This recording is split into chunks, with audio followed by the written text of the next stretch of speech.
بسم اللہ الرحمن الرحیم۔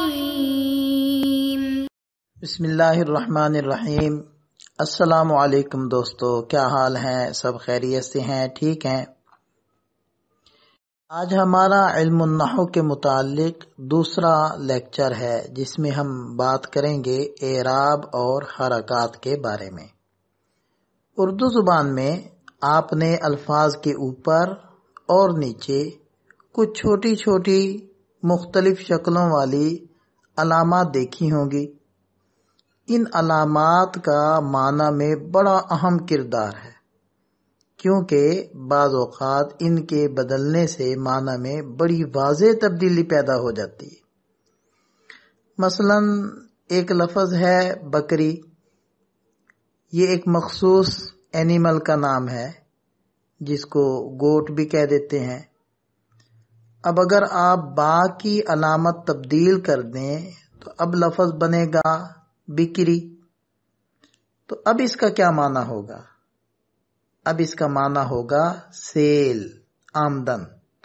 تو دیکھیں کتنی تبدیلی پیدا ہو گئی۔ ایسے ہی ایک لفظ ہے ملک، اس کا معنی ہے ریاست، سلطنت۔ آپ اگر صرف میم کی علامت بدلیں تو لفظ بن جائے گا ملک۔ اب اس کا کیا معنی ہوگا؟ اس کو ہم جملے میں استعمال کر کے اس کا معنی سمجھتے ہیں کہ یہ کس کی ملک ہے، یعنی کون اس کا مالک ہے۔ تو دیکھیں دونوں معنی میں واضح تبدیلی ہے۔ اور اگر آپ میم کے ساتھ ساتھ لام کی علامت بھی بدلیں تو اب لفظ بن جائے گا ملک۔ اب اس کا معنی ہوگا بادشاہ۔ اور اگر آپ اب صرف لام کی علامت بدلیں تو اب لفظ ہو جائے گا ملک۔ تو ملک کا کیا معنی ہے؟ اس کا معنی ہو گیا فرشتہ۔ تو دیکھیں معنی علامتوں کے بدلنے سے معنی بدلتے چلے جا رہے ہیں۔ ایسے ہی قریب والی چیز کو اس اور دور والی چیز کو اس کہہ دیتے ہیں۔ تو دیکھیں ایک چھوٹی سی علامت بدلتے ہیں تو قریب اور دور کا فرق پڑ جاتا ہے۔ ایسے ہی ایک لفظ ہے کہ میں گھر گیا۔ اگر آپ گاف کی علامت بدلیں اور یوں کہہ دیں کہ میں گھر گیا تو دیکھیں دونوں جملوں میں بالکل معنی بدل گئے ہیں اور ایک دوسرے سے مختلف معنی ہے۔ ایسے ہی کسی سے بات کرنے والے کو کہتے ہیں مخاطب، اور جس سے بات کی جا رہی ہو اسے کہتے ہیں مخاطب۔ تو ایک چھوٹی سی علامت ہے، اس کے بدلنے سے بالکل ذات ہی بدل جاتی ہے۔ ایسے ہی ایک لفظ ہے مہر، اس کا معنی ہوتا ہے دوستی، فرینڈشپ۔ اور اگر آپ اس کی میم کی علامت بدلیں تو بن جائے گا لفظ مہر۔ تو مہر کا معنی ہے حق مہر، جو نکاح کے موقع پر ادا کیا جاتا ہے۔ اور اگر آپ میم کی علامت پھر بدل دیں تو اب لفظ بن گیا مہر، اور اس کا معنی ہوتا ہے سٹیمپ۔ تو تینوں علامتوں میں تین مختلف معنی پیدا ہو گئے۔ تو یہ چند اردو کی مثالیں آپ حضرات کے سامنے آئی ہیں کہ جن میں علامتیں بدلنے سے معنی تبدیل ہو جاتا ہے۔ ایسے ہی عربی کے اندر بھی ان علامات کے بدلنے سے معنی میں تبدیلی پیدا ہو جاتی ہے۔ ہم چند ایک مثالیں دیکھتے ہیں۔ سورۃ الفاتحہ میں ہے صراط الذین انعمت علیہم، تا پر یہ والی علامت لگی ہوئی ہے، اور اس صورت میں ترجمہ ہوگا اے اللہ ہمیں ان لوگوں کے راستہ پر چلا جن پر تو نے انعام کیا۔ اگر تا کی اس علامت کو بدل دیں اور یوں پڑھیں صراط الذین انعمت علیہم، اس صورت میں ترجمہ ہوگا اے اللہ ہمیں ان لوگوں کے راستہ پر چلا جن پر میں نے انعام کیا۔ تو دیکھیں معنی کس قدر بدل چکا ہے۔ ایسی سورۃ البقرہ کی 124 نمبر آیت ہے وَإِذِ ابْتَلَىٰ إِبْرَاهِيمَ رَبُّهُ، اس میں لفظ ابراہیم پر یہ والی علامت لگی ہے اور لفظ رب پر یہ والی۔ اس صورت میں ترجمہ ہوگا اور جب حضرت ابراہیم علیہ السلام کو ان کے رب نے آزمایا۔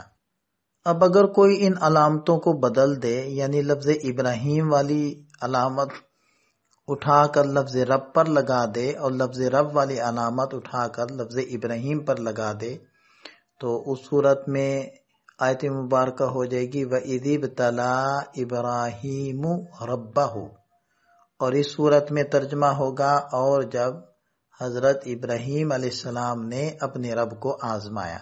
تو دیکھیں ترجمہ برعکس ہو چکا ہے۔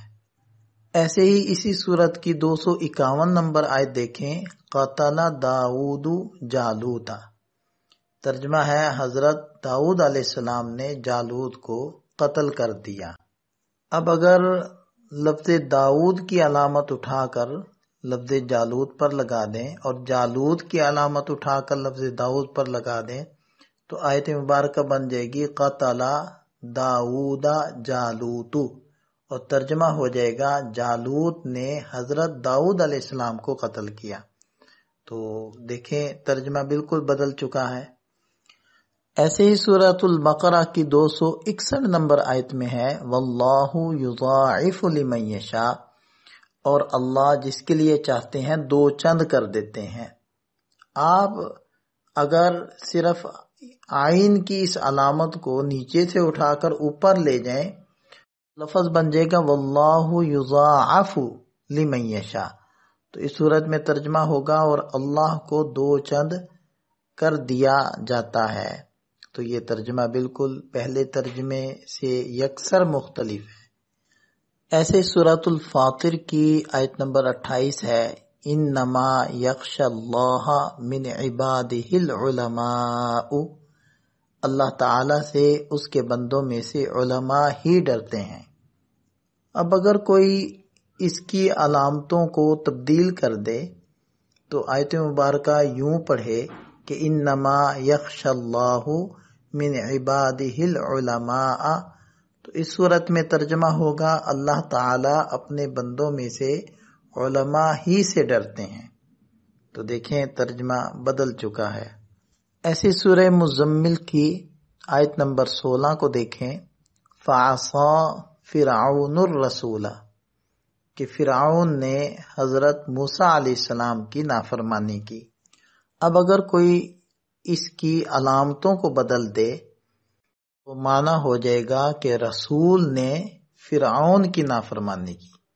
اب دیکھیں پہلا ترجمہ کیا تھا اور دوسرا ترجمہ بالکل اس کے برعکس ہے۔ ایسی سورۃ النساء کی 165 نمبر آیت ہے رسولا مبشرین و منذرین، کہ اللہ تعالیٰ نے کچھ رسول بھیجے جو خوشخبری سنانے والے اور ڈرانے والے ہیں۔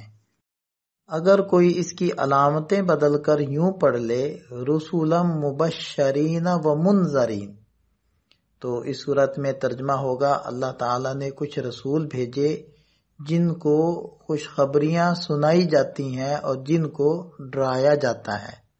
تو دیکھیں پہلی صورت میں ترجمہ کچھ اور تھا اور اس صورت میں ترجمہ بالکل اس سے بدل چکا ہے۔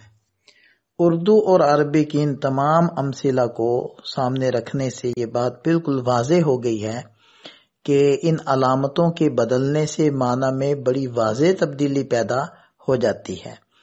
ان علامتوں کو کیا نام دیا جاتا ہے؟ اردو میں تو زبر، زیر اور پیش کہتے ہیں، اور عربی میں ان علامتوں کو ضمہ، فتحہ اور کسرہ کہتے ہیں، اور ان علامات کے اعتبار سے الفاظ کے بھی نام رکھے جاتے ہیں، جس کو ہم انشاءاللہ تفصیل سے اگلی ویڈیو میں دیکھ لیتے ہیں۔ چونکہ اس ویڈیو میں ہم نے اس بات کو سمجھا کہ علامات کے بدلنے سے معنی بدلتا ہے، تو میں چند ایک الفاظ آپ حضرات کے سامنے وہ پیش کرتا ہوں۔ تو اس میں آپ حضرات نے دیکھنا ہے کہ حرکت بدلنے سے معنی میں کیا تبدیلی پیدا ہو رہی ہے۔ لفظ شیر اور شیر، ایسے ہی سرور اور سرور، ایسے ہی کھلنا اور کھلنا، ایسے ہی پتا، پتا اور پتا، ایسے ہی سونا اور سونا، ایسے یہ لفظ ہے ملکہ اور ملکہ، ایسے ہی رہا اور رہا، عالم، عالم، اور گھن، گھن گرج جیسے کہتے ہیں، اور گھن، ایسے ہی چین اور چین، ایسے ہی دور اور دور، چوک اور چوک، دل، دل، سحر، سحر، علم، علم۔ یہ چند ایک الفاظ میں نے پیش کیے ہیں۔ ایک تو آپ حضرات نے علامت بدلنے سے معنی میں کیا تبدیلی پیدا ہوئی یہ بتلانا ہے، اور اس طرح کے اور الفاظ تلاش کرنے ہیں کہ جن میں علامت بدلنے سے معنی میں تبدیلی پیدا ہوتی ہے۔ اللہ تعالی ہم سب کا حامی و ناصر ہو۔ انشاءاللہ بہت جلد ملتے ہیں نئی ویڈیو کے ساتھ۔ اپنی دعا میں یاد رکھیے گا۔ السلام علیکم۔